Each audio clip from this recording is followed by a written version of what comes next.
If you're a Teradata designer and someone came up to you and said, do you realize that we're joining the customer table to the order table 1,000 times a day? Then you would be very wise to say, I'm going to make the primary index of both of those tables the join column, customer number. And there would never be any movement across the binet because the matching rows would naturally lay on the same amp. What a brilliant idea. So think about that. There's really 3 or 4 scenarios that are going to take place with a join. If the joining column of customer number equals customer number is the primary index of both tables, no movement happens. Everything's sorted the same way. It lines up like it was meant to be on every amp. This is the fastest join possible. Secondly, if one of the tables' primary index is not the join column and they're about the same size, they'll redistribute that table by that joining column. If one of them's really big, one of them's really small, they'll just duplicate the smaller table across every single amp, and now they've got the join to happen.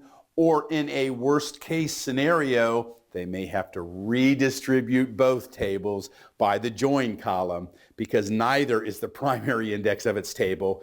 And those are the scenarios you could see in these joins. The average query out there is about a 5-table join, which brings me to the last question.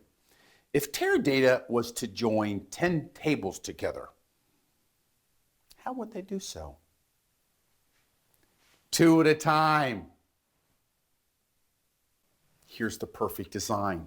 I'm joining customer table to order table on customer number and customer number, and it's the primary index of both tables.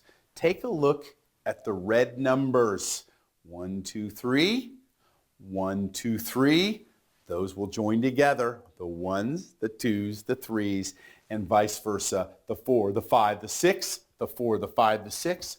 Why did they naturally land there? Because the hashing formula is so consistent that when the one customer went to amp 1, the next time the other one was hashed, of course it went to amp 1. It's a math formula. This is a very clear picture of this. The amps moved the blocks of both tables into their memory, and as you can see here, lined up side by side, they're ready to join where the customer number equals the customer number.